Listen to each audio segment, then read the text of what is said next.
Cela peut avoir l'air un peu drôle ce matin, de porter mon pardessus sur l'estrade. Mais j'étais si heureux de pouvoir montrer ce joli pardessus que l'Église m'a donné. L'autre jour, j'ai vu ici Frère Neville avec ce joli complet qui lui allait si bien.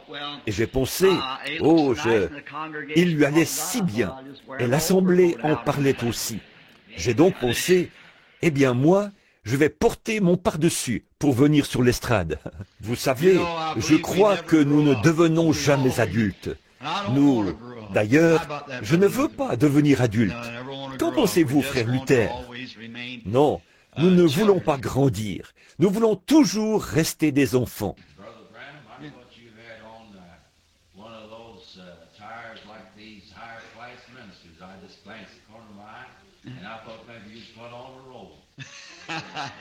C'est élogieux pour ce beau pardessus.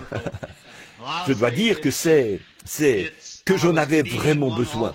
Et c'est le meilleur que j'ai jamais eu. Et je l'apprécie vraiment beaucoup. Frère Roy Robertson, je ne sais pas s'il est ici ou non ce matin, mais il a eu quelque chose à dire quant au choix de ce pardessus. Il a vraiment fait un bon choix. Et nous sommes très, très contents de l'avoir. Ainsi, nous sommes très heureux d'être de retour dans la maison du Dieu vivant ce matin et de profiter de ces merveilleux moments de communion fraternelle autour de sa précieuse parole. Le Seigneur voulant, je devrais bientôt partir outre-mer.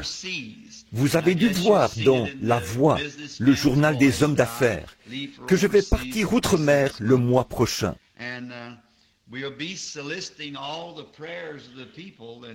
Et nous vous invitons tous à prier pour nous pendant notre absence. On dirait que mes réunions sont meilleures outre-mer, que cela accroche mieux là-bas. En Amérique, je disais à frère Mercier que j'ai écouté, d'abord, il m'a donné un tourne-disque, et puis, sur celui-ci, il y avait des disques de certains de mes sermons. C'est là que j'ai réalisé que si jamais quelqu'un m'écoutait, cela résulterait de la grâce de Dieu à leur égard. Car je me suis dit que j'aurais quand même pu faire un peu mieux. Oh, et voici qu'il enregistre aussi ça. Un petit... Vous pouvez bien couper cette partie, voyez-vous. Il a tourné son pouce contre le bas. Je pense que cela signifie qu'il va couper cette partie-là. Mais je vous le dis, j'ai été tellement surpris. La prédication la plus médiocre que j'ai jamais entendue de ma vie, c'était bien la mienne. Vraiment, sur ce disque-là. Et cela m'a rendu si nerveux que je n'ai même pas pu manger mon dîner. Je suis tombé malade et j'ai dû quitter la table. Je n'ai pas pu dormir cette nuit-là. Et hier, je suis allé au Kentucky avec frère Wood. En revenant, j'ai dit, frère Wood, je ne sais pas comment je m'y prends pour qu'une personne vienne m'entendre parler. C'est si médiocre. Et je ne fais que me répéter. Et puis la grammaire qui fait défaut. Et pour ce qui est de la ponctuation, il n'y en a tout simplement pas. Je ne sais pas.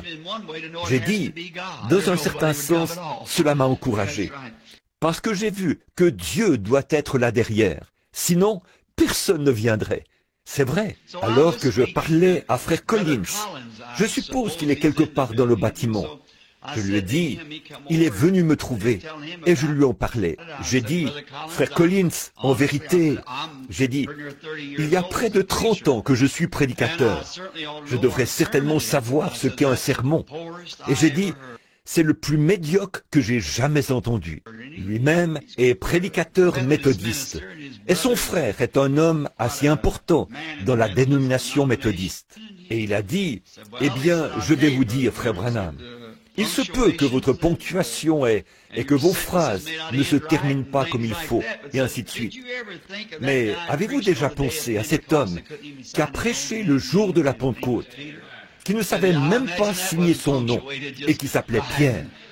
Il a dit, je peux m'imaginer que son discours n'était pas ponctué tout à fait correctement. Mais voyez-vous, ce qui incite un homme à regarder à cela, ce sont ces émissions radiophoniques qu'on entend, où tout est déjà sur papier. Vous voyez, ils peuvent donc mettre cela au net, avec la ponctuation et tout, parce qu'ils le lisent. Et je me suis tenu auprès de Charles Fuller, alors qu'il prêchait derrière une mangeoire à peu près grande comme ça qu'il utilisait comme estrade.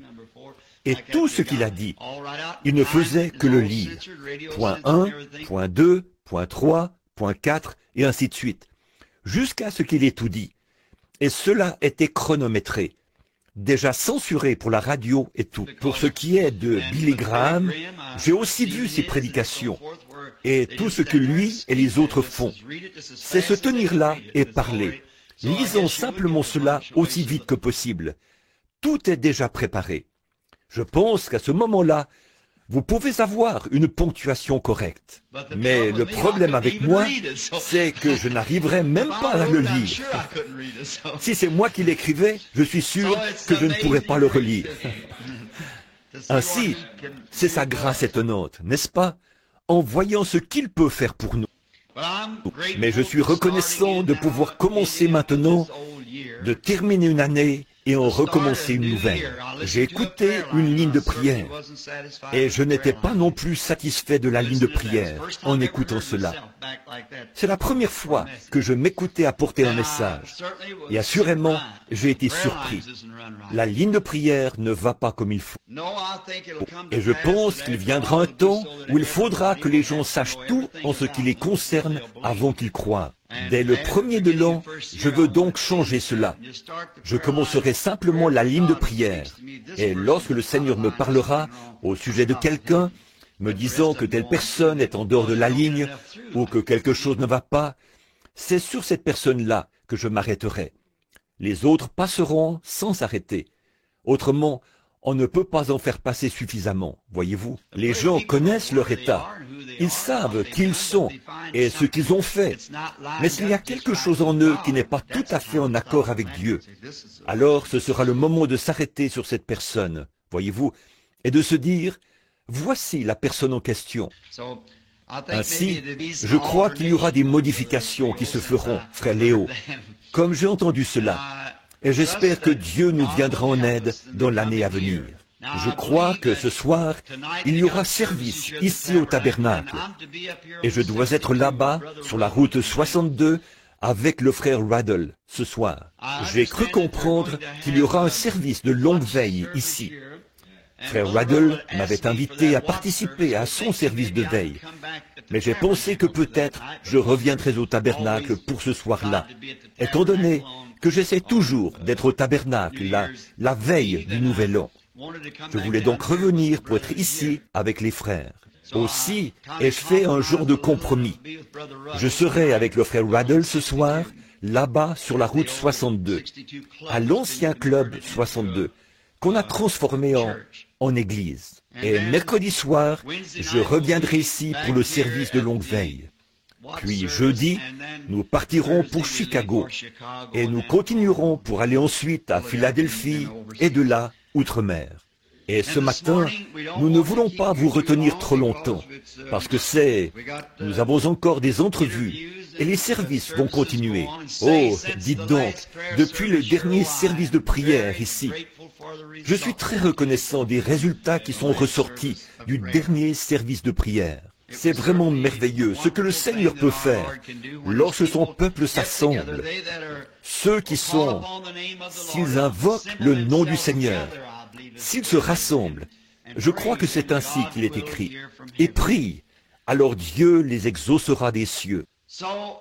Inclinons donc nos têtes un instant, tandis que nous nous tournons vers lui, afin qu'il nous donne l'inspiration nécessaire pour ce message.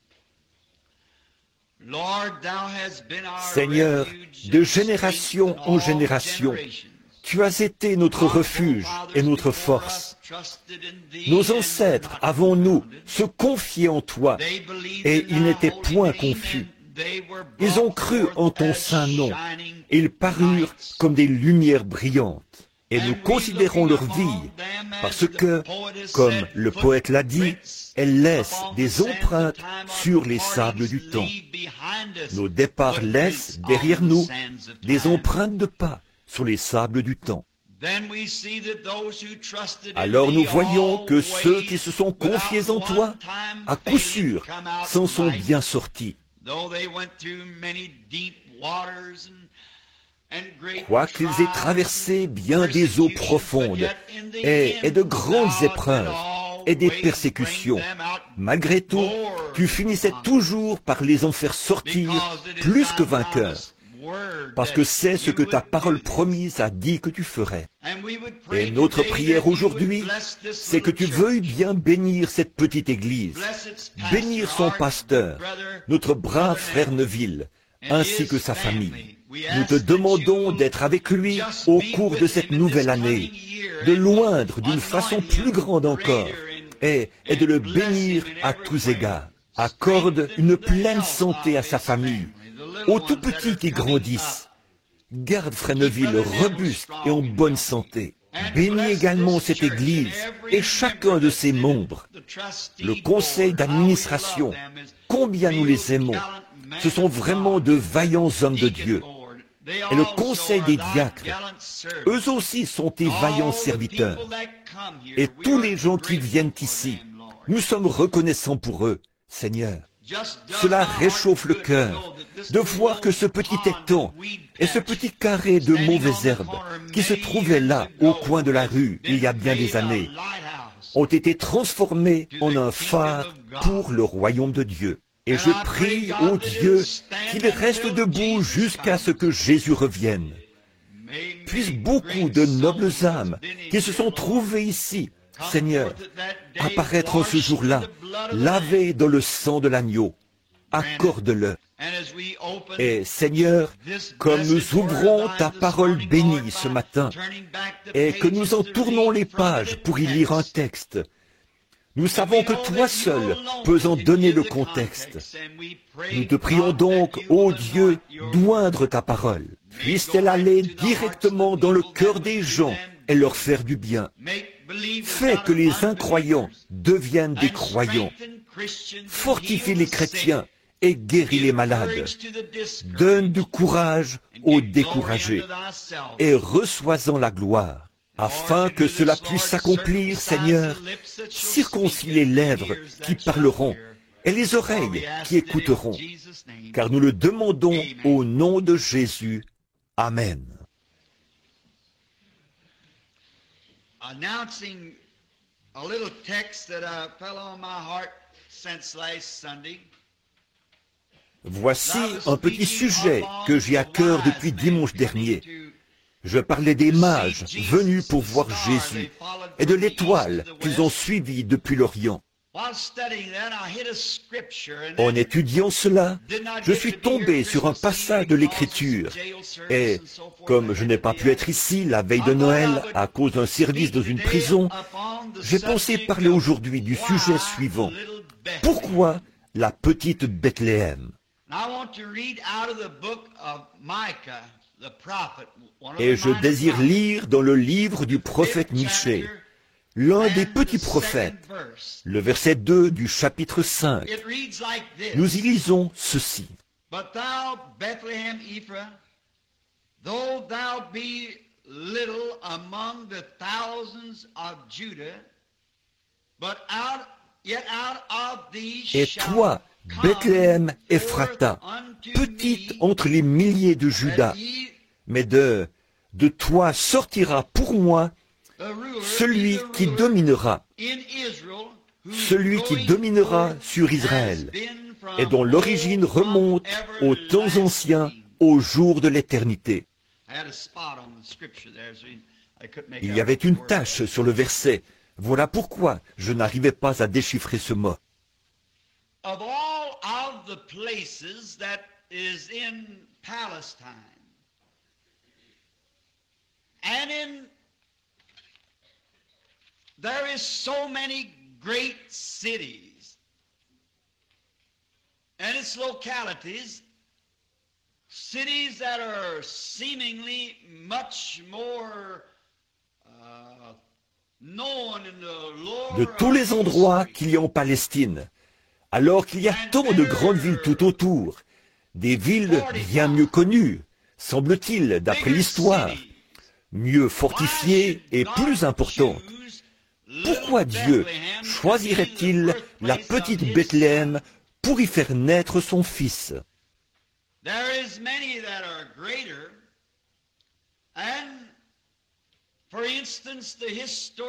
Beaucoup sont plus importantes. Par exemple, le lieu historique de Jérusalem, la fière Jérusalem, la grande capitale, l'une des plus grandes villes de Palestine. Nous nous demandons alors pourquoi Dieu choisirait la toute petite ville de Bethléem comme lieu de naissance pour son fils. Mais comme les Écritures l'ont déclaré, ce que Dieu a résolu s'accomplira. Et si Dieu n'avait pas déterminé d'avance qu'il en serait ainsi, jamais il n'en aurait été ainsi.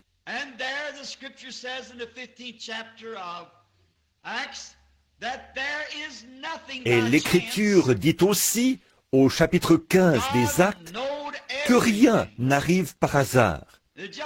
Dieu savait tout. Ce n'est pas simplement arrivé comme cela, par hasard. C'est que Dieu l'a fait arriver ainsi.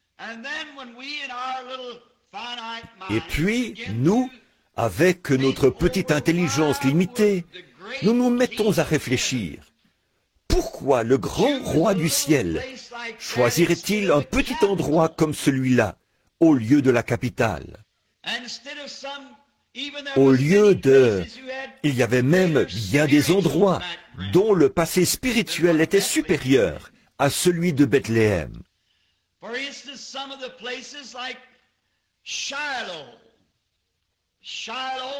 Certains endroits comme, par exemple, Silo. Silo était un ancien lieu d'adoration pour Israël. Chaque année, tous venaient à cet endroit important où se trouvait l'arche de l'Éternel. On pourrait donc se demander pourquoi il ne pourrait pas naître à Silo. Il y avait encore Gilgal, un autre endroit spirituel, un important lieu d'adoration. Alors, pourquoi Dieu ne l'a-t-il pas laissé naître à Gilgal?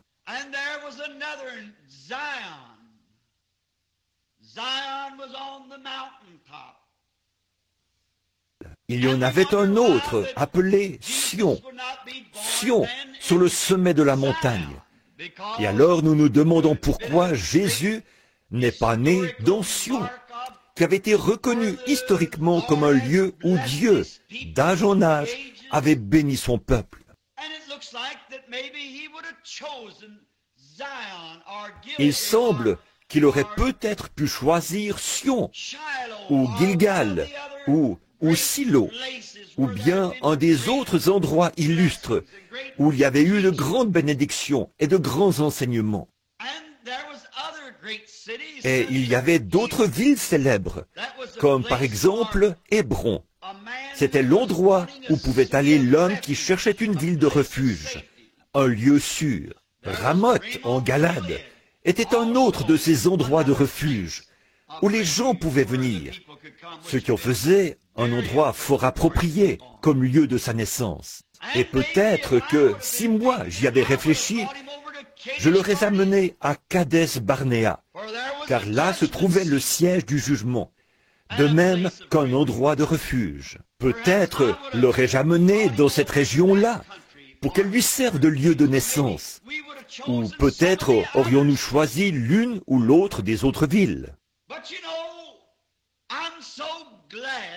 Mais vous savez, je suis si content que dans la Bible, même les tout petits détails ont une grande importance. Je crois que c'est Jésus qui a dit ceci.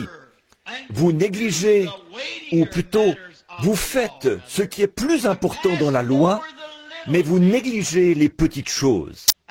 Or, ce sont parfois les petites choses qui tiennent les grandes choses ensemble.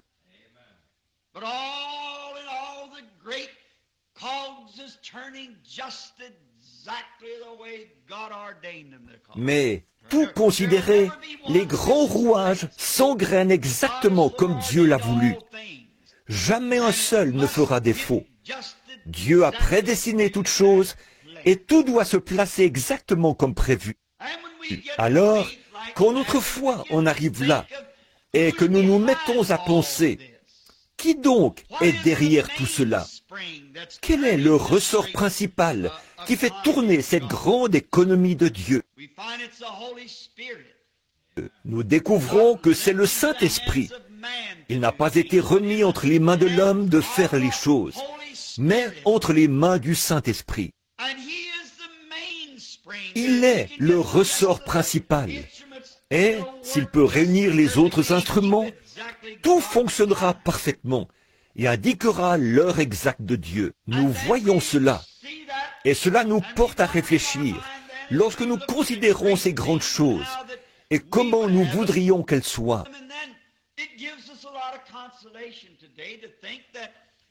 Il est alors vraiment réconfortant aujourd'hui de penser que même si nous sommes un petit groupe de gens, même si nous sommes insignifiants aux yeux du monde et des plus grandes églises dénominationnelles, parfois Dieu utilise ces petites choses simples, malgré tout. Car il est aussi écrit dans les Écritures, « Ne crains point, petit troupeau, car votre Père a trouvé bon de vous donner le royaume. » Quel réconfort pour moi de savoir qu'aussi sûr que Jésus devait naître dans la petite Bethléem. De même, ce petit troupeau sera celui à qui le Père donnera le royaume, parce que c'est écrit.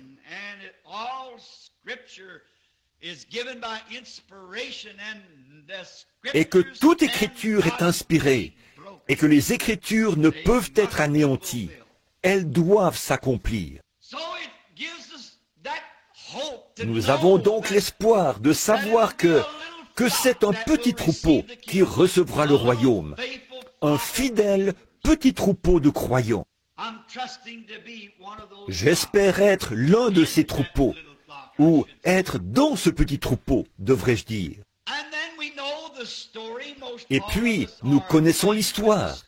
La plupart d'entre nous sommes au courant du récit décrivant l'entrée d'Israël en Palestine par une promesse de Dieu.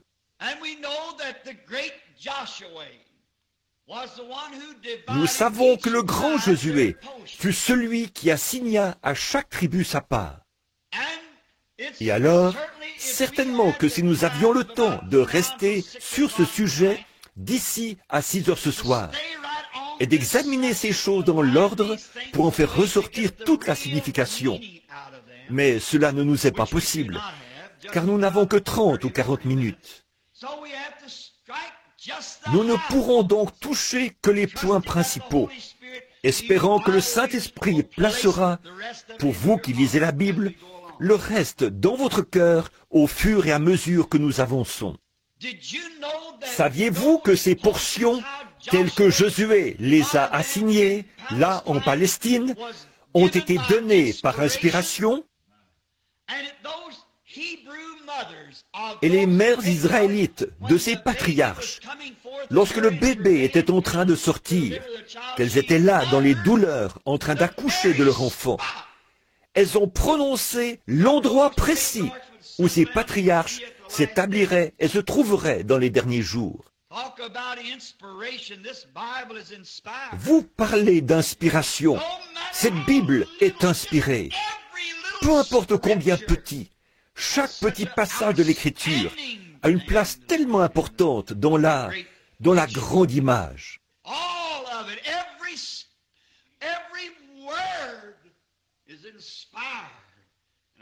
Tout cela, chaque mot est inspiré. Et à cela est accrochée la destinée des âmes, car c'est là la parole du Dieu immortel et éternel. Et même ces mères, à la naissance de leur bébé, lorsqu'elles firent entendre leur voix, elles les placèrent là, dans la position qu'ils devaient avoir dans la terre promise des centaines d'années plus tard. Josué n'en savait rien, Mais pourtant, sous la même inspiration, il les plaça exactement là où ils devaient être. Et Josué, en faisant le partage, a donné une part à Juda. Si vous regardez sur la carte géographique, vous remarquerez que cela se trouve juste à l'ouest de la mer de la Plaine. Il y a quelques kilomètres au sud de Jérusalem, la capitale.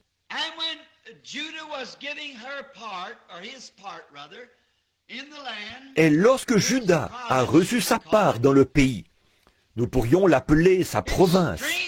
C'est étrange, mais cette petite ville ne fut même pas mentionnée, Bethléem.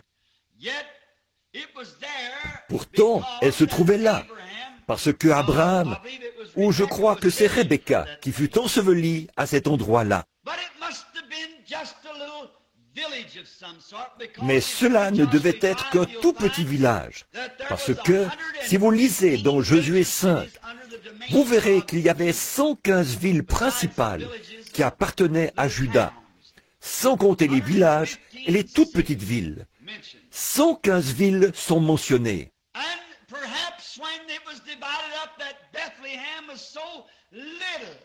Peut-être qu'au moment du partage, Bethléem était tellement petite, avec peut-être une ou deux petites maisons, qu'elle ne fut même pas mentionnée dans l'héritage.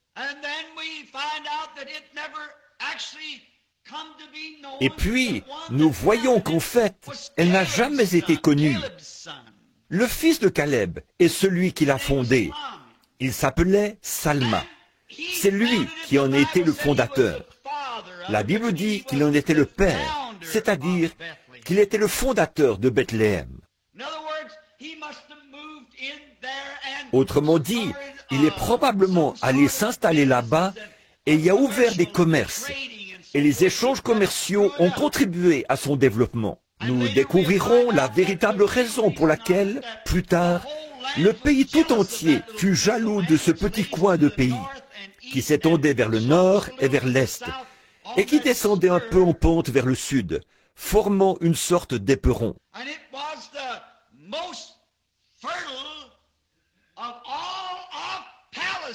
C'était l'endroit le plus fertile de toute la Palestine. C'était une zone de culture pour les céréales et le blé. Il y avait de grandes plantations d'oliviers et d'autres choses dans cette partie de Bethléem, ou plutôt de la Palestine, là au bout de la province de Juda.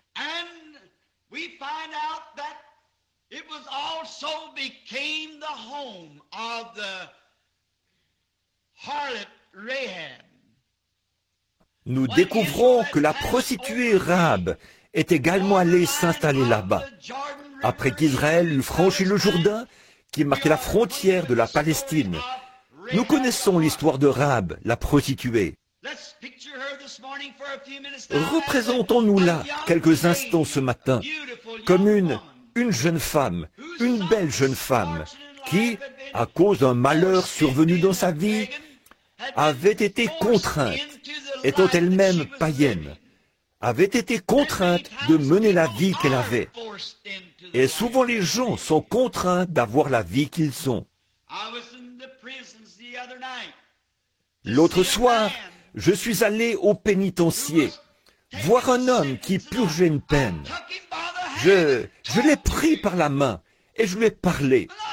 Je lui ai dit, « Pourquoi donc avez-vous fait une chose pareille ?» Et, en me tenant la main, il s'est mis à parler. Il avait été contraint à faire ce qu'il avait fait. Et alors, je lui ai dit, « C'est que vous avez laissé cette chose vous contraindre à faire cela. Vous n'êtes pas obligé de faire cela. Aucun homme n'est forcé de boire. » J'ai dit, « Je suis moi-même nerveux, mais il n'est pas nécessaire d'avoir cela. » Et cette jeune femme, dès qu'elle eut entendu parler d'Israël pour la première fois, et de ce Dieu qui était un Dieu qui exauce les prières, pas simplement un Dieu qu'on prie, mais un Dieu qui répond ensuite. Lorsqu'elle a entendu parler d'un Dieu qui accomplissait des miracles, qui pouvait faire des miracles, qui avait asséché la mer et fait pleuvoir du pain du ciel, alors son cœur s'est mis à trembler. Et alors, lorsqu'elle a entendu son premier message de la bouche de 2 prédicateurs qui s'étaient rendus là, rapidement, elle l'a accepté de tout son cœur.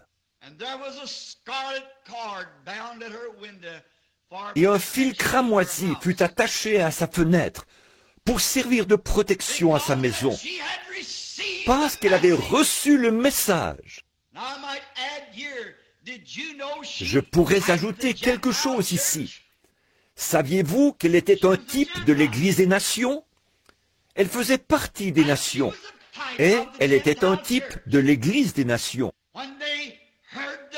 Quand nous avons entendu le message, nous menions tous une vie de prostitution spirituelle, commettant de la fornication spirituelle contre le Dieu du ciel, dans toutes sortes de choses, toutes sortes de dénominations et de religions.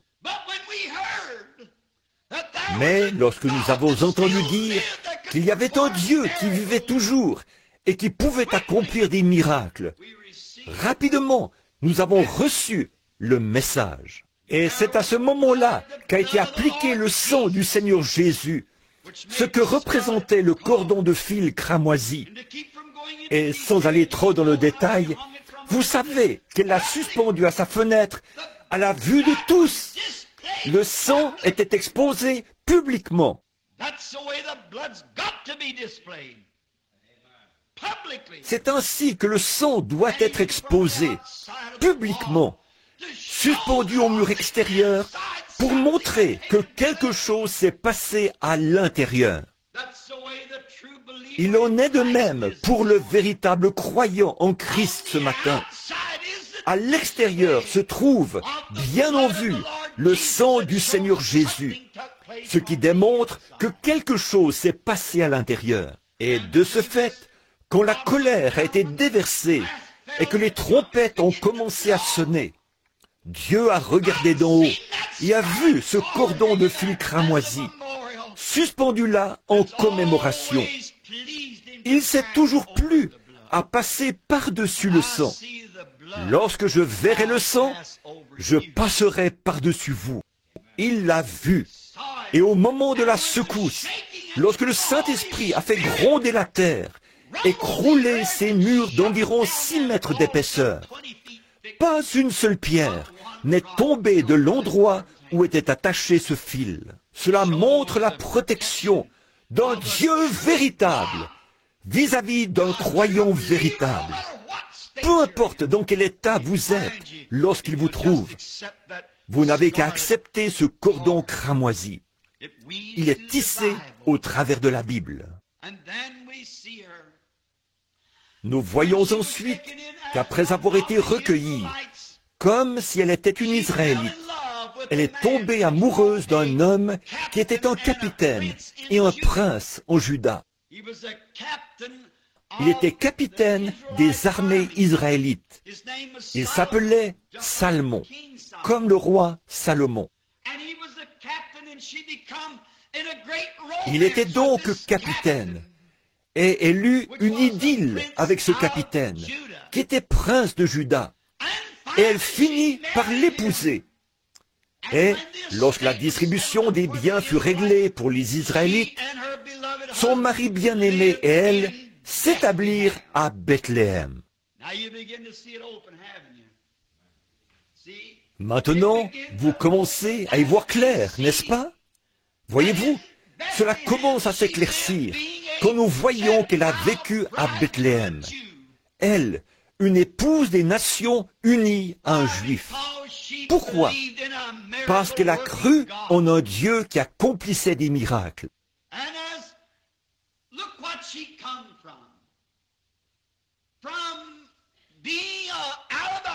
Regardez d'où elle est sortie, d'une maison malfamée, d'une maison de prostitution.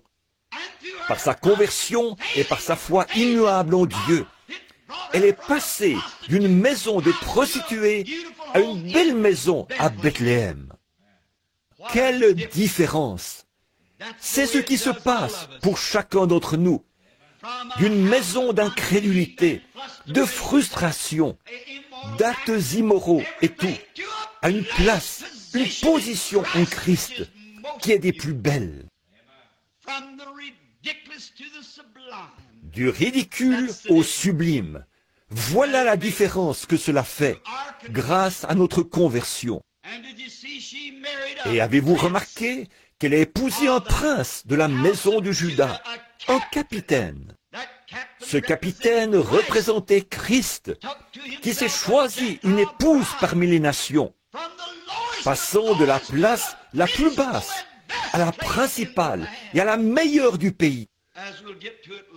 Nous démontrerons un peu plus loin au cours de notre message qu'il en a été ainsi et qu'il ne pouvait pas en être autrement.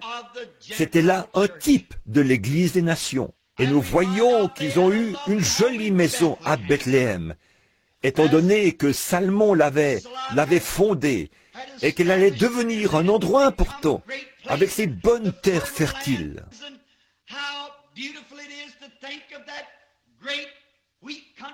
Quelle merveille lorsqu'on réalise que cette grande terre à blé allait devenir le centre mondial du pain.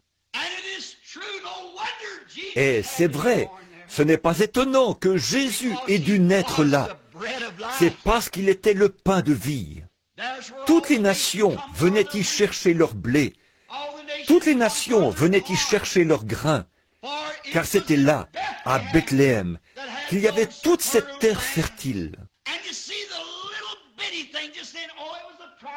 Et même ce petit détail, vous voyez, le fait de dire « Oh, c'était la province du blé », cela avait une signification.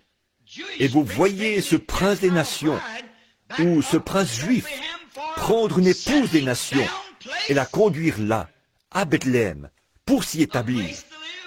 Il a élu domicile là où il y avait du pain en abondance. Nous découvrons qu'à travers cette belle histoire d'amour et cette grande obéissance produite par la foi de la prostituée Rahab, celle-ci a donné à Salmon un fils du nom de Boz. Puis nous connaissons tous une autre belle histoire qui vient s'attacher maintenant à ce maillon. Boz est né à Bethléem, de Salmon et de la prostituée Rahab. Nous découvrons donc, des années plus tard, après que Naomi eut quitté le pays, qu'elle fut allée séjourner chez les Moabites, et qu'elle y eût été traitée si méchamment. Elle avait rompu la communion avec le reste des croyants pour aller, rétrograde qu'elle était, s'associer à un autre peuple dans un autre pays. Autrement dit, elle avait quitté l'Église des vrais croyants pour aller pendant quelque temps dans le monde, pour se joindre à une Église mondaine qui croit que tout est permis. C'est là qu'elle a perdu son mari. Et il n'est pas nécessaire qu'il s'agisse chaque fois d'une mort physique. Vous pourriez le perdre par une mort spirituelle, ou perdre votre épouse ainsi. Vous feriez mieux de rester sur un bon terrain. Vous feriez mieux de rester là où vous savez que vous êtes couvert par le sang. Peu importe l'apparence des autres, leur grandeur, les belles flèches qu'ils ont sur leurs églises, ou le timbre de ces grandes cloches. Vous feriez mieux de rester là où le sang couvre les péchés des gens. Sans quoi, vous pourriez vous perdre l'un l'autre. Et par-dessus tout, vous pourriez perdre le Seigneur Jésus et être exclu. Nous voyons ensuite qu'après que ses fils s'en furent allés, elle les avait perdus tous les deux. Elle est rentrée parce qu'il n'y avait pas d'esprit de réveil dans la ville à ce moment-là. Oh, combien j'aimerais m'arrêter ici quelques minutes. Combien j'aimerais relever cela et vous montrer que peu importe combien d'églises ont rétrogradé, restez sous le sang.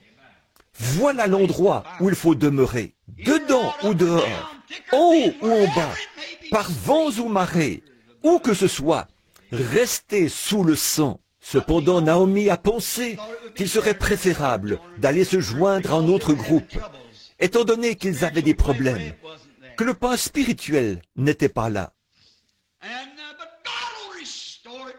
Mais Dieu le redonnera. Je redonnerai, dit l'Éternel. Restez dans le champ d'où il provient. Ainsi, nous voyons qu'elle a commencé à avoir un grand désir de rentrer, après avoir appris qu'un grand réveil avait commencé.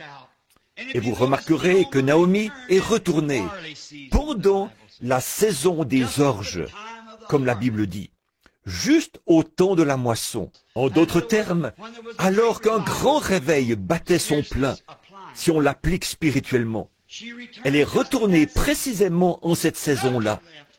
Il ne lui restait rien. Elle n'avait plus rien. Et Orpa, l'épouse de l'un de ses fils, s'est mise à considérer tout ce qu'elle devrait sacrifier. Elle représentait l'Église moderne. Si je vais là-bas, je devrais me séparer de mes danses.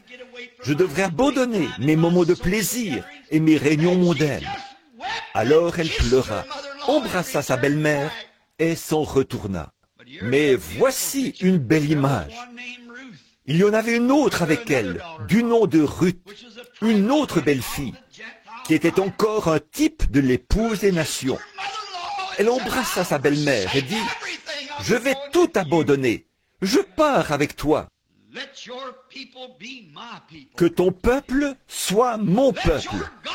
Que ton Dieu soit mon Dieu. Où tu mourras, je mourrai. Où tu seras enseveli, je serai enseveli. » C'est cela. C'est ce que Dieu veut. Non pas aller jusqu'à la frontière, faire la moitié du chemin. Il doit s'agir d'un abandon absolu et total au royaume de Dieu.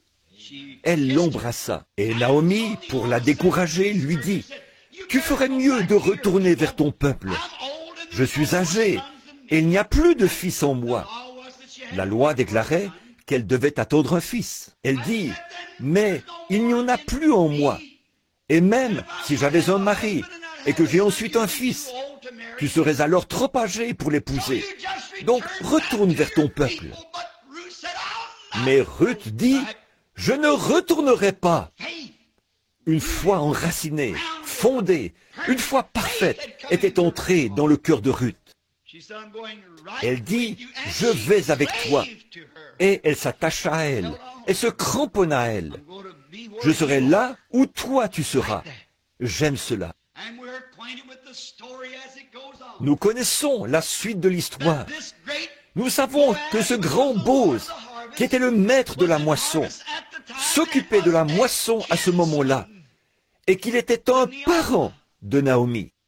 Et lorsqu'elle trouvait Ruth, là, dans la petite mission, en train de glaner, chaque petit brin de paille qu'elle pouvait trouver et qui avait encore des grains, elle le gardait, car pour elle, c'était la vie. Bose, étant le maître de la moisson, ordonna à ses moissonneurs d'en laisser tomber une poignée pour elle de temps en temps, ce qu'elle ramassa avec joie.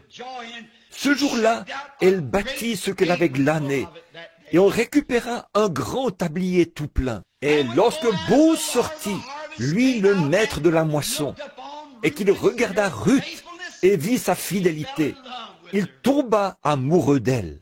Observez Bose, qui représentait Christ. Où se trouvait-il? À Bethléem. Où Ruth était-elle arrivée?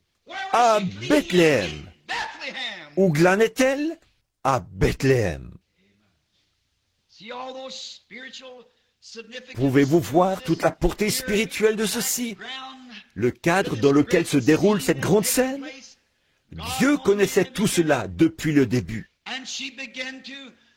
Alors elle commença à interroger sa belle-mère sur ce qu'elle devait faire. Et finalement, Ruth épousa Bose. Encore là, une femme des nations mariée à un prince en Juda. Et elle s'établit et vécut à Bethléem. Ô toi, la petite Bethléem, n'es-tu pas la moindre des principales villes de Palestine? Mais il a plu à Dieu, dont la connaissance et l'origine remontent aux temps anciens, au commencement, d'y faire naître son Fils. Il sait tout et fait concourir toutes choses, juste comme il faut. Ruth épousa donc Boz là-bas. Et lorsque Ruth et Boz se sont mariés, si nous avions le temps de nous attarder sur cette belle histoire, l'une des plus belles scènes d'amour de tous les âges, lorsque Ruth et Boz se sont mariés. Et vous rappelez-vous? Oh, arrêtons-nous juste une minute ici. C'est simplement trop bon pour laisser passer cela. Ruth était une femme des nations. Elle n'avait pas d'héritage avec les Juifs, tout comme nous, des nations, n'avions pas d'héritage. Naomi était donc celle qui, en fait, devait hériter. Mais puisqu'elle avait perdu tout ce qu'elle avait au début, que tous ses biens avaient été vendus aux enchères publiques, elle avait donc été excommuniée et elle était partie. Alors, lorsqu'elle est revenue, il n'y avait qu'une personne qui pouvait racheter son héritage perdu. C'était le parent le plus proche d'elle. Boz savait cela. Il devait donc trouver un moyen de s'approprier cette jeune fille des nations pour en faire son épouse. Et que lui a-t-il fallu faire? Il lui a fallu acheter tous les biens de Naomi afin d'obtenir Ruth, car celle-ci faisait partie des biens de Naomi. Et le seul homme qui pouvait racheter, c'était quelqu'un de la famille, un proche parent.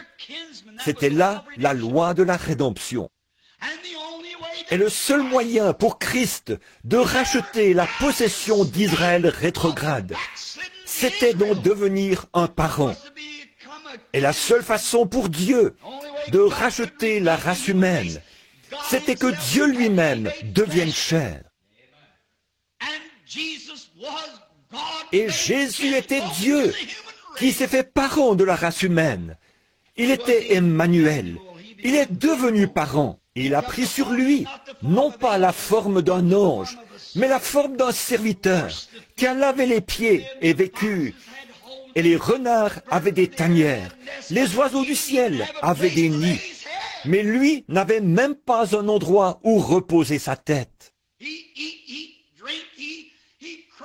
Il a mangé, il a bu, il a pleuré, il a ri, tout comme les autres hommes. Et il était Dieu, non pas un prophète, il était Dieu. Mais il devait être parent afin de racheter la race humaine perdue. Voici donc Boz dans ce grand type à Bethléem. Et regardez où ce parent est né, ce parent de la race humaine. Il devait en être ainsi. Et alors, lorsque ce noble Boz l'a racheté, il a dû témoigner publiquement du fait qu'il avait racheté tous les biens qu'elle avait perdus. Il est donc allé à la porte de Bethléem, de nouveau cette petite ville, et il a appelé les anciens de la ville, et il leur a fait savoir qu'en ce jour, il avait racheté tout ce que Naomi avait perdu. Tout ce qu'elle avait perdu, il l'avait racheté. Et il a ôté son soulier et l'a jeté en l'air devant les gens comme signe. Et si quelqu'un a une raison de dire quoi que ce soit, qu'il parle maintenant. Car ceci est un acte commémoratif, que j'ai racheté tout ce qu'elle avait perdu. Oh, béni soit le nom du Seigneur. Et lorsque notre parent est venu, Jésus de Nazareth, né à Bethléem, il s'est tenu au sommet du mont Golgotha et il l'a élevé entre ciel et terre pour servir de symbole commémoratif montrant qu'il avait racheté tout ce que la race humaine avait perdu dans la chute. Comment un homme peut-il mépriser la guérison divine et la puissance de la résurrection du Seigneur Jésus, alors qu'un emblème a été présenté publiquement au calvaire, déclarant « J'ai racheté la race humaine entière et tout ce qu'ils ont perdu. Il a racheté nos âmes, il a racheté nos corps, Il a racheté tout ce que nous avions perdu dans la chute. Notre parent rédempteur est venu, s'est fait chair et a habité parmi nous. Il a présenté l'emblème et il a dit, c'est accompli. Qu'est-ce qui est accompli? Tout est accompli. Nous sommes simplement en train d'entrer dans notre héritage. Comme les jours passent, nous nous en approchons de plus en plus.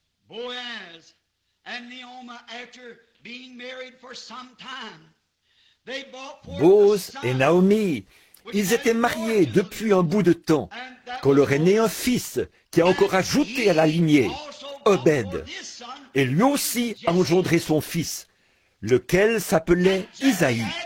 Et Isaïe a eu 8 fils.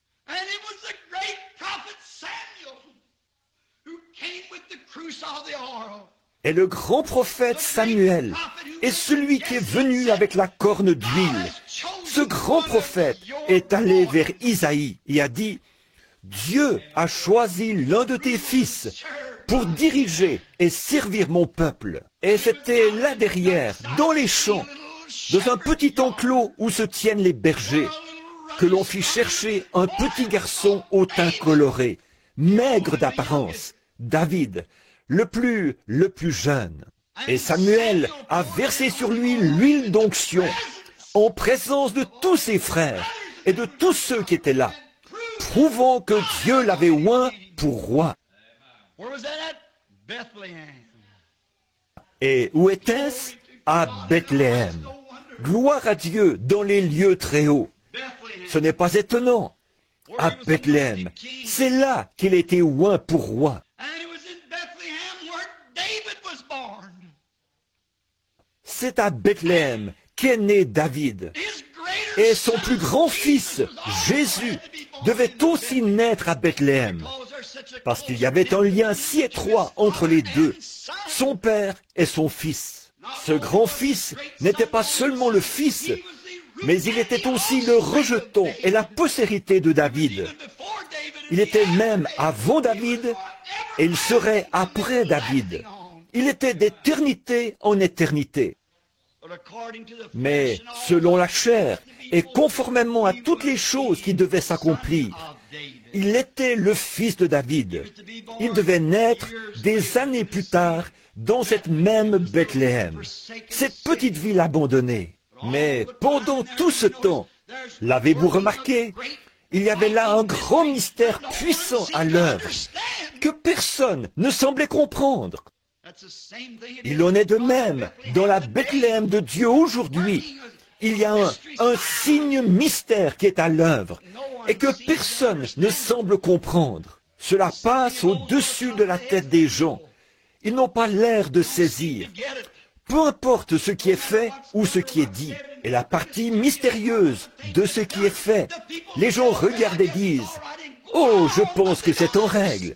Et ils poursuivent leur chemin. Mais ils ne comprennent pas. Ils ne peuvent pas le saisir. Ils ne peuvent pas le comprendre. Et c'est ce que Dieu faisait à Bethléem, en Judée. Il était à l'œuvre. Toutes ces petites choses avançant pour aboutir à une grande tête. David, oh, quand, petit garçon encore, il a été oint pour roi. Il avait le teint coloré, mais il devait y avoir en lui quelque chose d'authentique qui a plu à Dieu. Il était tout petit. C'était le plus petit de la famille. Les autres garçons étaient de grands hommes, bien costauds, qui auraient fait bonne impression, vêtus d'une robe et portant une couronne sur la tête. Mais Dieu a montré quelle est la chose à laquelle il regarde. Non pas l'apparence extérieure, mais ce qui se trouve à l'intérieur de l'homme. Il a regardé à son cœur. Il savait ce qu'il y avait dans le cœur de David. Peu importe ce qu'il aurait l'air avec une couronne sur la tête. Il savait qu'il avait trouvé en lui un homme qui serait selon son cœur. C'est là ce que David serait, un homme selon son cœur. C'est pour cela qu'il a versé sur lui l'huile d'onction, ou fait verser sur David l'huile d'onction. Le nom David signifie bien-aimé. Comme ce fut bien représenté en Jésus, le bien-aimé, des années plus tard. ce fils de David qui devait venir pour accomplir toutes choses qui avaient été promises. Cette petite ville de Bethléem est l'endroit où ces choses se sont passées. C'est sur ces mêmes petites collines de Judée où David avait fait paître ses brebis que bien des années plus tard, les anges ont chanté leur premier Noël sur les collines de Judée qui dominaient Bethléem.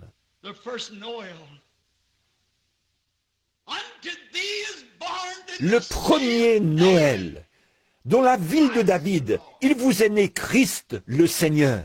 Quand, pour la première fois, des anges sont apparus pour chanter.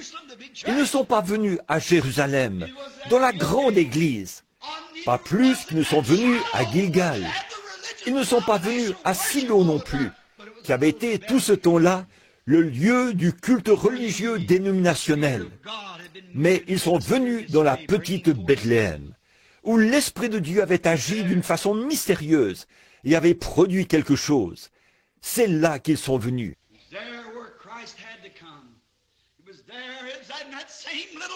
C'est là que Christ devait venir. C'est là, dans cette même petite ville, qu'est né un roi, qu'une mère, une vierge, allait enfanter son fils premier-né.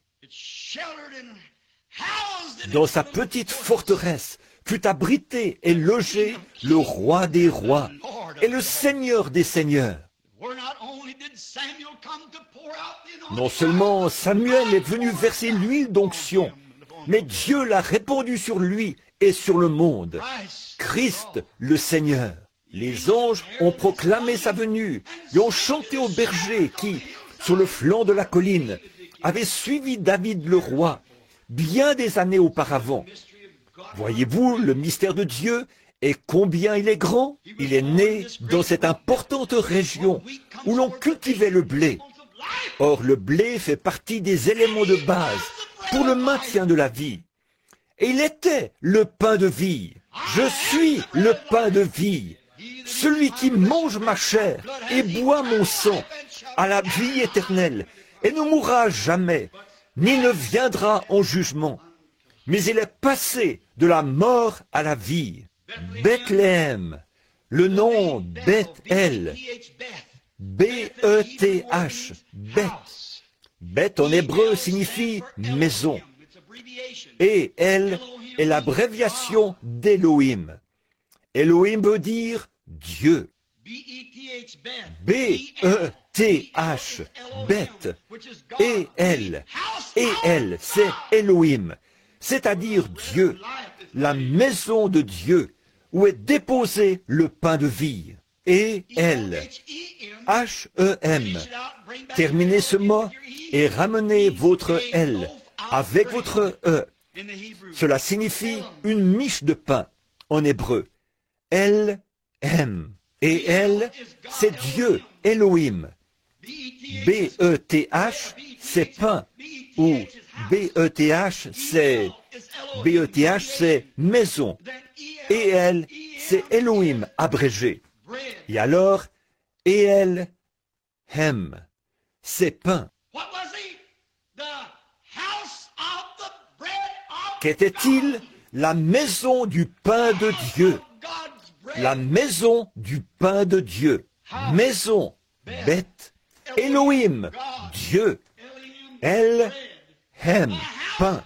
La maison du pain de Dieu. Voilà la signification de Bethléem. Où aurait-il pu naître ailleurs que là? Pourtant, c'était caché à tous, excepté à ce prophète. Il a dit, c'est de Bethléem qu'il sortira. Il regardait à Jérusalem. Il cherchait dans tous ces grands silos. Il regardait partout. Mais il est venu de Bethléem, parce que c'était la maison du pain de vie de Dieu. Il est le grenier de Dieu pour le monde. Et c'est là qu'il est né, à Bethléem. Il ne pouvait naître nulle part ailleurs. On pourrait relever bien des choses importantes que j'ai notées cette semaine, en étudiant les différents aspects spirituels liés au fait qu'il devait naître à Bethléem. Lorsque j'ai touché ces quelques points, Le Saint-Esprit m'a saisi. J'ai dit, « Oh Dieu, cela suffit. Je le vois à présent. » Il ne pouvait naître nulle part ailleurs qu'à Bethléem. C'était le lieu de provenance du pain pour la nation. Le pain de toute la maison d'Israël provenait de là. Et lui, il était le pain de vie qui est descendu du ciel, la manne spirituelle. Il devait donc venir de Bethléem, l'endroit où on allait faire la queue pour avoir du pain, l'endroit où se trouvait le pain. Bethléem, l'endroit où on faisait le pain. Or Jésus, qui était le pain de vie, a dit, « L'homme peut en manger et ne jamais mourir. » Un autre événement important que je ne voudrais pas oublier de mentionner, c'est lorsque David a traversé son moment le plus pénible. Lorsqu'il était en fuite, il avait déjà été oint. Il savait ce qu'il allait devenir. Il allait devenir roi. Dieu l'avait dit. Et pourtant, on le haïssait. Il se trouvait entre deux grands feux. D'un côté, il avait les Philistins à ses trousses, et de l'autre, Saül. Et lui était apatride. C'est ainsi que se tient l'Église aujourd'hui, la véritable Église vivante de Dieu. Elle est sans dénomination ou quoi que ce soit d'autre. Elle se tient seule, mais cependant, l'onction a été répandue sur elle. Elle sait ce qu'elle est. Comment donc cela peut-il bien arriver avec le diable de part et d'autre, s'acharnant contre David? Il s'était réfugié dans des forteresses et dans des cavernes dans le désert, essayant de se cacher, avec une poignée de fidèles guerriers, juste quelques-uns qui croyaient comme lui. Mais ces hommes avaient foi en Dieu, que celui-là serait le roi. Ainsi en est-il des croyants aujourd'hui. Ils sont cachés ici et là, mais ils savent qui va venir comme roi. Peu m'importe qui va être président, nous savons qu'il vient. Et cela semble plus loin que jamais, tandis que la science essaie d'avoir le dessus en disant « Nous pouvons fabriquer un homme, nous pouvons faire ceci, nous pouvons prendre un lapin, en prendre le pollen et faire un autre lapin, essayant de réfuter la parole de Dieu. Mais il y a un peuple qui croit à Dieu et qui tient ferme plus que jamais. Quoi qu'il advienne, ils croient à Dieu. Dieu a raison. Ils tiennent la main immuable de Dieu, au milieu des combats, au milieu des larmes, au milieu de la maladie, de la mort, au milieu de tout. Ils tiennent toujours la main immuable de Dieu. Ils savent qu'il vient bientôt comme roi. Les gens aujourd'hui rient et se moquent d'eux. Ils les traitent d'exaltés. Ils les traitent de tout. Mais ces combattants de Dieu restent fidèlement à leur poste. Vous pouvez bien les appeler un groupe de guérison. Vous pouvez bien les appeler une bande de fanatiques. Ou tout ce que vous voudrez. Ils resteront attachés à ce roi. Ils savent qu'il va accéder au pouvoir. Qu'ils prennent son nom en vain. Qu'ils se moquent. Qu'ils rient. Qu'ils appellent les gens qui croient en lui des bannis. Le rebut.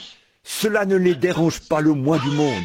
Ils restent fidèlement à leur poste. Ces combattants qui étaient avec David sont restés là, à ses côtés. Qu'un Philistin, que n'importe qui se présente, il fallait se battre, car on les harcelait de toutes parts. Ce pauvre David, tellement troublé, a pensé, « Mais comment est-ce possible, Seigneur ?» Vous savez, les conducteurs traversent parfois des choses que l'Assemblée ignore totalement. Quand vous pensez à des promesses que Dieu a faites, vous vous demandez pourquoi elles ne s'accomplissent pas. Ils n'en parlent pas à leur congrégation. Ils n'en parlent pas aux gens qu'ils côtoient. Mais il y a bien des frustrations dans le cœur d'un vrai conducteur. David était assis là. La gorge lui brûlait. C'était au milieu de l'été. Les Philistins tiraient parti de la division entre David et Saül. Saül cherchait David partout. Les Philistins aussi. Et puis les Philistins cherchaient les Israélites. Vous parlez d'un temps de confusion. C'était à peu près comme maintenant. Et David se réfugiait dans tel petit endroit, tel petit abri, ce qu'il pouvait trouver, quelques petits lieux forts. Puis il est monté sur la montagne, en plein cœur de l'été, sous une chaleur suffocante. sa gorge toute desséchée et son cœur rempli de frustration et de crainte. Il se demandait, « Oh Dieu, comment est-ce possible? Tu as versé cette huile sur moi, non pas parce que je n'avais décidé ainsi, mais parce que toi, tu m'avais choisi. Pourquoi m'as-tu appelé alors que j'étais là-bas en train de garder les brebis, me disant que tu me donnerais ceci pour servir ton peuple?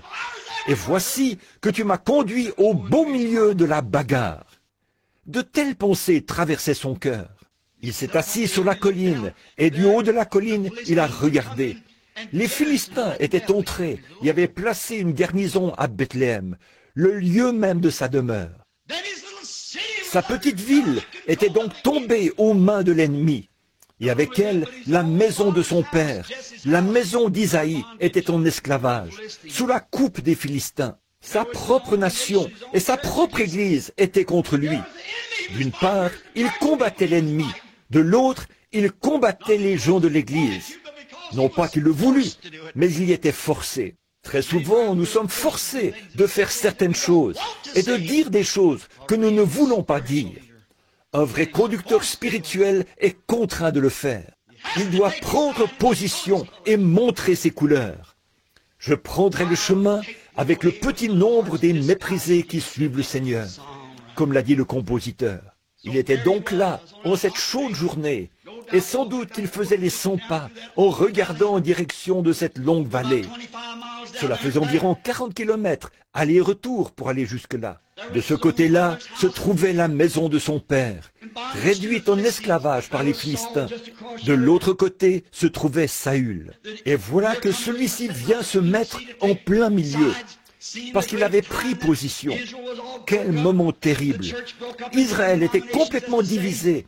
L'Église était divisée en différentes dénominations, si je peux l'exprimer ainsi.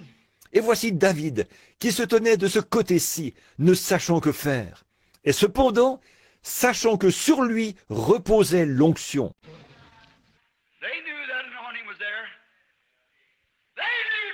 Il savait que l'onction était là.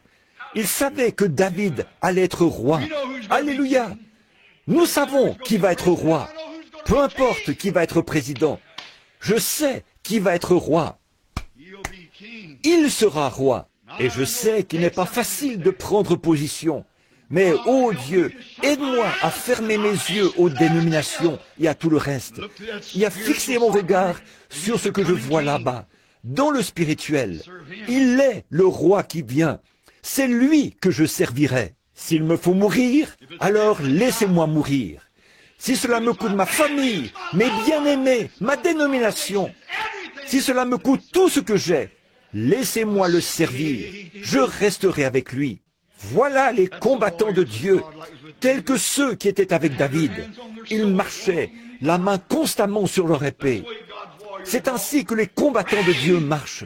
Ils sont prêts. L'ennemi dit, « Il te faut prendre un petit verre si tu veux vivre en société. Je ne toucherai pas à vos choses impures. » Amen. Voilà l'ennemi et voilà le combattant. Mais ne vas-tu pas renoncer à toutes ces balivernes d'exaltés que tu crois? Je crois Dieu, je resterai fidèle.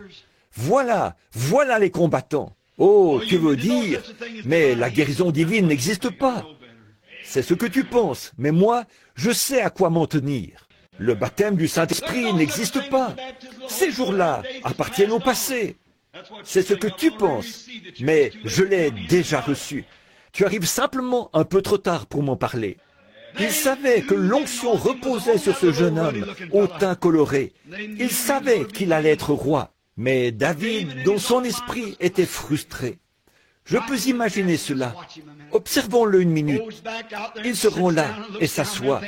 Et de là-haut, il regarde, pensant, « Ma ville bien-aimée, ma Bethléem, regardez-la, l'endroit où les grandes choses de Dieu sont arrivées. Le père du père du père de mon père y est né. Mon arrière-grand-mère a dit au moment de la naissance de Judas, de la tribu duquel je fais partie, que là-bas se trouvait quelque chose de surnaturel. Elle a prononcé le nom de l'endroit. Et c'est à cet endroit précis que Josué a placé ce fils. Et à partir de là, toutes ces choses sont arrivées. Cela doit s'accomplir. J'étais berger, que tu as versé de l'huile sur ma tête. Tu as dit que je serais roi. Je te crois. Amen. Puis il regarde là en bas de nouveau et songe.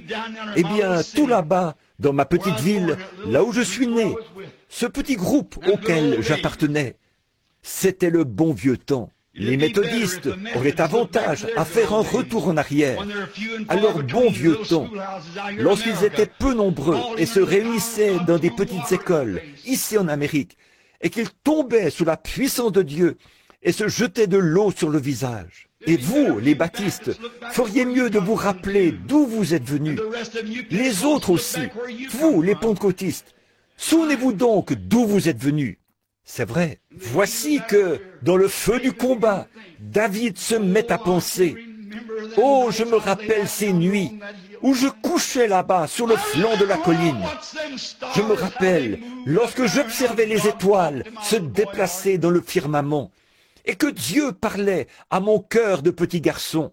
Je me rappelle ce jour où je suis tellement entré dans l'esprit à contempler les nuages et les verts pâturages que, poussé par l'esprit, j'ai chanté à plein gosier. L'Éternel est mon berger, je ne manquerai de rien. Quand je marche dans la vallée des ombres de la mort, je ne crains aucun mal, car tu es avec moi. Oh là là! Et voici qu'il était précisément dans les griffes de la mort à ce moment-là, et des deux côtés. Et même quand je marche dans la vallée de l'ombre de la mort, ce bon vieux temps, quand l'Esprit était avec moi, quand Dieu était avec moi, que je chantais ses louanges et jouissais de sa présence. Je me souviens de la fois où un lion est venu un matin et s'est emparé de l'une de mes brebis. L'Esprit de Dieu est venu sur moi, et alors j'ai couru après lui. Je l'ai saisi et l'ai coupé en morceaux. Je me souviens de cette délivrance. Oh, je me rappelle le soir où, juste avant le coucher du soleil, un ours est venu et s'est emparé de l'une des brebis, et je l'ai tué. C'est grande délivrance. Je me souviens quand, tout enfant, je chantais ses louanges, pendant que je faisais paître mes brebis. Oh Dieu, ramène-moi à ce point-là. Ramène-moi à mon premier amour. Ramène-moi là-bas et redonne-moi mon bâton de berger. Redonne-moi mon troupeau de brebis. Laisse-moi tout seul là-bas à t'adorer. Il nous arrive de penser à cela, mais nous sommes dans le feu du combat. Il faut faire quelque chose. Il fut un temps où nous étions des garçons, mais nous sommes des hommes à présent. Le combat fait rage. Je me rappelle lorsqu'il y avait de la sciure par terre, et que les gens criaient et jubilaient, et qu'on ne pouvait pas pénétrer ici tellement il y avait du monde. Mais il n'en est plus ainsi aujourd'hui. La bataille fait rage. Il ne s'agit plus de William Branham, le tout jeune prédicateur. Il faut produire quelque chose. Oui, monsieur, il doit y avoir quelque chose de différent. L'heure avance. La bataille fait rage. La chaleur du feu se fait sentir. C'est le temps de la délivrance pour les gens, pour tous ceux qui sont trouvés écrits dans le livre. Maintenant, l'heure est venue. David, tout frustré, faisait les 100 pas en pensant « Oh, quelle chaude journée! Oh, ce qu'il fait chaud! Oh, Saül pourrait venir de cette direction-ci, et les Philistins de cette autre direction. Les armées nous entourent de toutes parts, et nous voici assis là, à l'entrée d'une caverne. Mais pourtant, l'huile d'onction est sur moi. Comment est-ce possible, ô Dieu? Comment est-ce possible? Oh, si seulement je pouvais boire quelque chose. » C'est alors qu'il retourne en pensée là-bas, aux portes de Bethléem. Il y avait là un puits. Aucune eau n'était comparable à son eau. Vous savez, la Palestine possède de la mauvaise eau. Leurs eaux sont contaminées et peuvent même transmettre la fièvre Blackwater, entre autres. Il y a aussi une grande partie de leur eau qui est alcaline et qui vous tuerait. Or, Bethléem est aussi le principal point d'eau de la province. Il n'y avait aucune eau comparable à celle de Bethléem. David pensait, « Oh, quand je partais avec mes brebis le matin, je passais près de ce vieux puits pour y boire. Oh, que son eau était fraîche et pure, et si désaltérante. » Mais maintenant, sa gorge était en feu. Et pourtant, il était loin. Oh, si seulement je pouvais avoir un verre d'eau.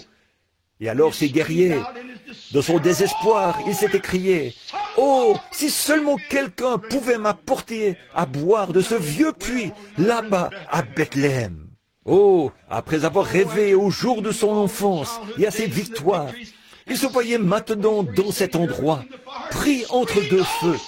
Et s'est écrié, « Oh, si quelqu'un pouvait m'apporter de l'eau de Bethléem. » Ces guerriers ne pouvaient pas lire dans sa pensée, mais frère, ils l'aimaient avec tout ce qu'il y avait en eux. Le moindre de ses désirs était pour eux un ordre. 3 de ces puissants guerriers ont donc dégainé leur épée, se sont glissés hors du camp et se sont frayés un chemin sur une distance de 40 kilomètres. Lorsqu'ils sont partis, David s'est sans doute demandé, « Où sont-ils? Qu'ont-ils fait? Où sont-ils allés? Ne savaient-ils pas qu'ils risquent leur vie? » Ils s'étaient jetés dans les griffes de la mort, avec des embuscades dressées partout, sur une distance de 40 kilomètres. Les épées tournoyaient et les boucliers s'entrechoquaient. Mais leur homme, leur frère qui, comme ils le croyaient, allait devenir roi, désirait à boire. Oh frère, je me demande si les guerriers aujourd'hui sont prêts à se frayer un chemin à travers le formalisme, les doutes et l'incrédulité, pour exaucer les désirs du Seigneur en sa présence. Le moindre de tes désirs, si c'est l'Afrique, si c'est l'Inde, si c'est dans la rue, peu importe où c'est, le moindre de tes désirs, Seigneur, est pour moi un ordre. La mort n'est rien pour moi. La popularité, ce que je suis, ce que je serai, tout ça n'a aucune importance, Seigneur. Ce qui compte, c'est d'accomplir tes désirs. Voilà les guerriers qui se tiennent à ses côtés. Quand on me traiterait d'exalté, quand on porterait atteinte à ma réputation, quand on me jetterait à la rue, que m'importe? Ton désir est pour moi un ordre. Voilà le véritable soldat. Qu'ont-ils fait? Ils ont combattu sans relâche jusqu'à ce qu'ils soient parvenus à ce puits. Ils y ont plongé leur seau et ils sont revenus, combattant encore, croisant le fer à droite et à gauche pour se frayer un passage. Finalement, ils sont arrivés devant David et ont dit, « Voici mon Seigneur. » Oh là là! Quoi?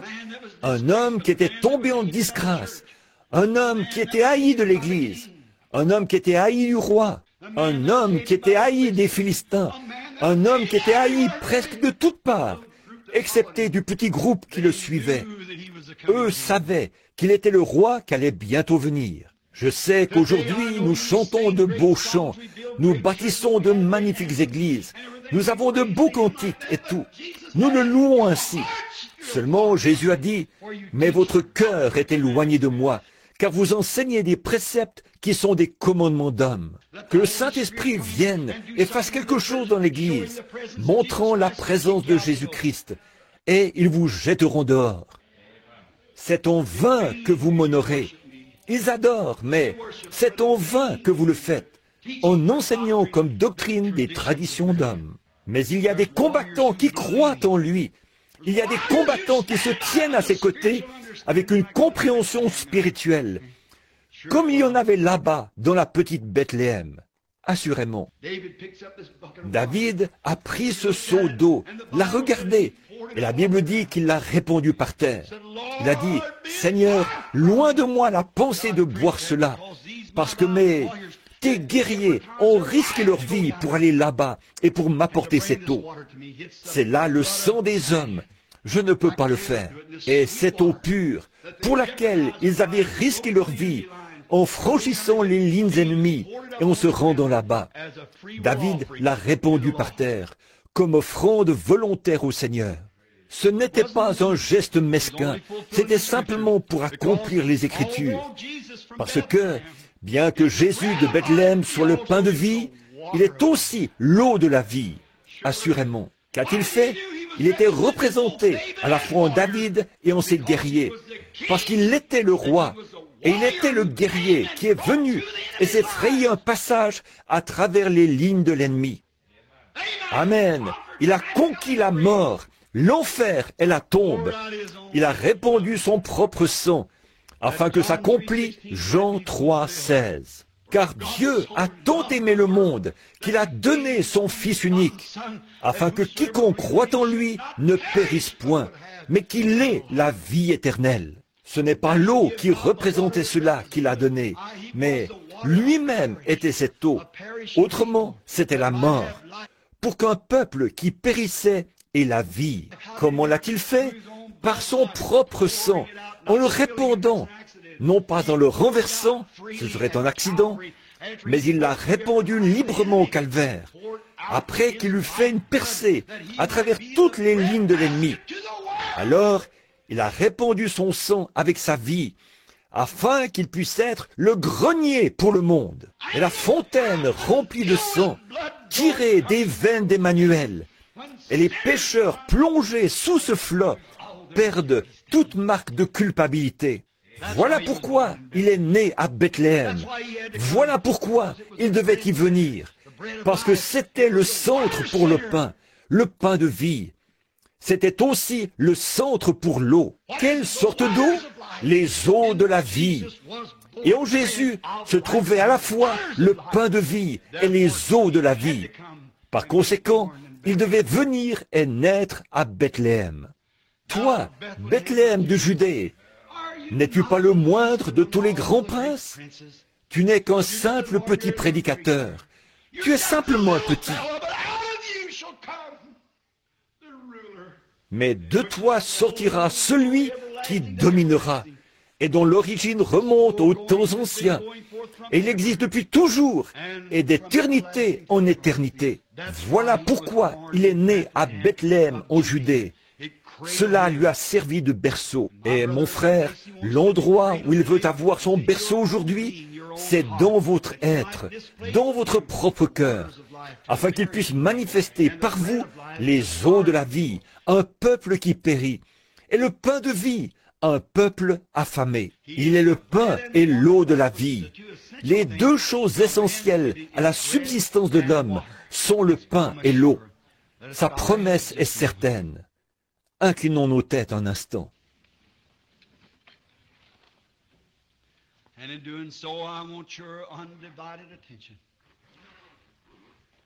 Je désire maintenant avoir toute votre attention.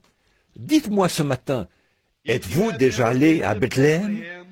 Si vous n'avez jamais été à Bethléem, on disait aussi Ephrata de Bethléem. Ephrata de Bethléem.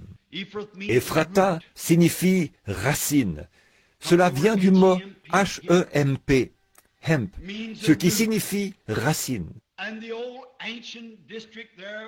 Et cet ancien district s'appelait Ephrata, ce qui signifie que c'est le commencement de la vie. Christ a dit, « Si vous demeurez en moi, je suis le cep et vous êtes les sarments. Il est la racine de toute vie. » Si vous n'êtes jamais allé à Bethléem, Ephrata de Bethléem, venez ce matin, recevez-le comme votre sauveur, et il vous pardonnera vos péchés. Voulez-vous lever la main vers lui en disant, « Seigneur Dieu, sois miséricordieux envers moi maintenant, tandis que je viens à Jésus de tout mon cœur. Je viens à ta Bethléem, l'eau et le pain de la vie. Je l'accepte maintenant comme mon sauveur personnel. Que le Seigneur te bénisse, jeune homme, là derrière. Que le Seigneur vous bénisse. Que Dieu te bénisse, petit. Y aurait-il quelqu'un d'autre qui voudrait dire, « Je viens maintenant, je ne prends rien avec moi. Je me tiens ici assoiffé, la gorge sèche. Je me demande où aller pour trouver la vie véritable. Je me le demande. Je me suis joint à différentes églises. Que Dieu vous bénisse, sœur. Je me suis joint à des églises. J'ai fait tout ce que je pouvais, frère Branham. Mais je ne suis jamais encore entré en contact avec cette vraie source de vie. Je viens maintenant, Seigneur, pour la recevoir. Il est ici pour vous. Voulez-vous simplement lever la main et dire, « Me voici, Seigneur. Je suis celui qui se tient ici et qui a un besoin. » Que le Seigneur vous bénisse, tandis que nous prions. Ô Seigneur Dieu, ce petit message entrecoupé apportés à partir des Écritures, présentant les différents symboles que tu y as placés. Peut-être sont-ils cachés aux yeux des sages et des intelligents pour être révélés aux enfants, lesquels sont disposés à apprendre. Cela montrait la petite Bethléem, la moindre de toutes. Comment le prophète a-t-il dit cela? N'es-tu pas la moindre entre les principales villes? Mais Dieu a trouvé bon de faire sortir de ce petit endroit insignifiant le chef d'Israël. Seigneur Dieu, d'un petit groupe de gens qui sont lavés par le cordon de fil cramoisi du sang du Seigneur Jésus. Tu feras sortir à travers ce groupe, Seigneur, quelque part dans ce monde, Christ de nouveau, qui pètera toutes les nations avec une verge de fer. Je te prie, Père divin, d'être miséricordieux envers chacun d'entre nous qui sommes présents maintenant. Et puissons-nous venir à ta Bethléem. Oh, venez tous, fidèles, comme nous l'avons chanté, venez à Bethléem. Seigneur, fais-leur voir qu'il ne s'agit pas de se rendre dans une petite ville là-bas, qui une fois servait de symbole, mais de se rendre à la réalité. Jésus-Christ, le pain et l'eau de Dieu, de la vie. Et ceux qui ont levé la main, reçois-les dans ton royaume à l'instant même, Seigneur. Car c'est par leur foi qu'ils le reçoivent. C'est par la foi qu'ils ont levé la main. Et c'est par la foi que je crois que tu les reçois. Garde-les, Seigneur, à Bethléem, où ils ne s'égareront jamais et ne s'en iront jamais comme Naomi. Et si les temps deviennent difficiles, puissent-ils ne pas bouger de Bethléem? Bientôt, ça ira mieux. Accorde-le, Seigneur. Et maintenant, je te prie d'être miséricordieux envers ceux qui sont malades et affligés. Il y en a ici, Seigneur, qui ont besoin d'être touchés par ta main guérissante. Ô Seigneur, tu as restauré Bethléem et l'as ramenée à toute sa gloire précédente. Tu l'as restaurée au temps de la dépression, quand elle était malade. Tu l'as ramenée et tu as fait venir Naomi à la saison des orges. Et maintenant, Père, nous te prions de ramener chaque Naomi et chaque personne ici qui est dans le besoin. Je te prie, ô Dieu, ô Seigneur, nous sommes en pleine saison des orges. Ce grand pain d'orge qui a été vu roulant de la colline jusque dans le camp de l'ennemi.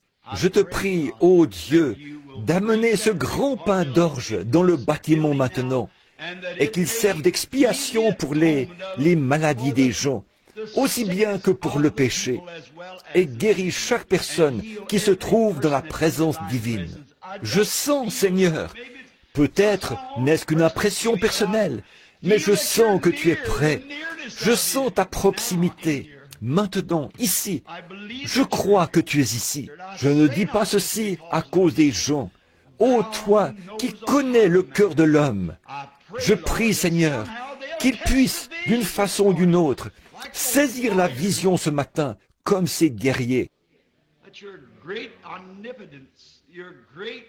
Que ta grande omnipotence, ta grande puissance, ta grande présence, ce que tu es, le Fils de Dieu, le Roi, le Oint, que tu es au milieu de nous.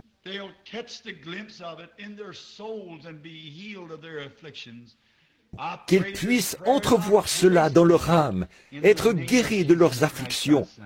Je prononce cette prière en leur faveur, dans le nom de Jésus-Christ, ton Fils. Amen. Je crois, Dieu, toutes ces paroles. Je crois que chaque partie de sa parole est divinement inspirée. Je crois qu'il n'est pas le « j'étais », mais le « je suis ». Cette présence éternellement vivante.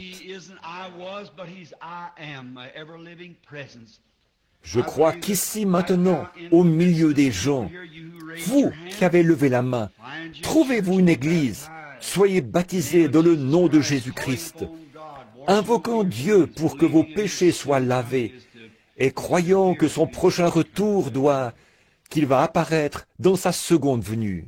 Je crois aussi que sa présence est ici pour guérir les malades, pour rétablir ceux qui sont nécessiteux, Il n'est pas nécessaire que l'on prie pour vous l'un après l'autre. J'ai prouvé cela aux gens l'autre soir. J'ai voulu leur montrer ce qui était arrivé. Il y avait un certain jeune homme qui est assis là présentement et qui est en train de me regarder, qui était au lit depuis bien des jours. Sa gorge était tellement enflée qu'il ne pouvait même pas manger, ni rien, et sa température était très élevée. Et il avait dit à son père et à sa mère, « Faites venir frère Branham pour qu'il prie pour moi. » Et pour une raison ou pour une autre, il ne voulait pas me déranger parce que j'étais occupé. Mais quelque chose m'a conduit à aller chez eux. Tandis que j'étais assis là, ils ont essayé d'apporter une assiette au jeune homme. Il y avait là-dessus de l'œuf qui était très coulant et aussi des haricots très tendres en purée. Il essayait d'avaler cela. Il essayait avec un doigt de pousser cela à l'intérieur et de l'écraser. Ses gencives étaient tout enflées et laissaient couler du pus et il essayait d'écraser cela avec son doigt et de le faire descendre dans son gosier. Il a réussi à prendre une ou deux bouchées et n'a pas pu aller plus loin. Il a repoussé l'assiette. J'étais assis là, je n'ai pas prié, mais il y avait un petit quelque chose. Vous ne pouvez pas dire à tout le monde ce qui se passe. Non, j'ai dit, Seigneur, Seigneur, nous arrivons maintenant à la fin de l'année. Quelque chose de nouveau s'en vient. Permets-moi, Seigneur. Est-ce cela? Est-ce cela? Et aussitôt que je me suis mis à dire cela et à dire dans mon cœur, je sais que tu es ici. Le jeune homme a tendu la main et a pris une autre bouchée, puis une autre, puis une autre, puis une autre, et finalement, il a nettoyé toute son assiette. Il a ensuite pris sa voiture et s'en est allé. Oh, il est Dieu. Voyez-vous, sa présence, simplement qu'il soit présent. Cette dernière photo, celle qu'ils ont prise l'autre jour, la plus récente. Lorsque je l'ai vue là-dessus, ce tenant-là, j'ai regardé et je me suis dit, eh bien, j'ai déjà vu l'ange du Seigneur sur des photos. Je sais que c'était merveilleux. Mais lorsqu'il a pris celle-ci, puis, vers les 3 heures du matin, il m'a réveillé et m'a dit ce que cela signifiait. Il m'a tout expliqué, à propos de l'armure et tout. Il m'a montré des choses là-dessus que je n'avais jamais vues. Je suis allé chercher la photo, je l'ai regardée, et là, j'ai vu. Je n'avais pas vu ça auparavant. Oh, quel sentiment cela a suscité en moi. Quel réconfort de savoir qu'il est présent. Il est ici, simplement sa présence. Et la présence du Seigneur était là pour guérir les malades. La présence du Seigneur est ici pour guérir les malades. La présence du Seigneur est ici pour amener les pécheurs à reconnaître leur état. La présence du Seigneur est au milieu de son peuple et il est la Bethléem de Dieu, remplie de pain et d'eau. Comme je suis content, pas vous, que nous ayons un endroit où nous pouvons venir pour y manger et vivre pour toujours. Maintenant, que le Seigneur vous bénisse. As-tu quelque chose à dire, frère? Levons-nous un instant. Ce vieux cantique que nous avons l'habitude de chanter en nous séparant. Prends le nom de Jésus avec toi. Combien aime le Seigneur? Levez la main bien haut. Et maintenant que vous les avez levés, baissez-les et serrez la main de quelqu'un près de vous en disant « Que Dieu vous bénisse, pèlerin, que Dieu vous bénisse. » Très bien, très bien. C'est simplement afin que vous puissiez faire connaissance les uns avec les autres. Très bien. Maintenant, regardons vers le ciel et chantons ce cantique. Prends le nom de Jésus avec toi. Enfant de tristesse et de malheur. Cela te donnera la joie et le réconfort. Prends-le partout où tu vas. Précieux nom, précieux nom. Oh, combien il est doux. Espoir de la terre et joie du ciel. Précieux nom, précieux nom. Oh, combien il est doux. espoir de la terre et joie du ciel. Maintenant, souvenez-vous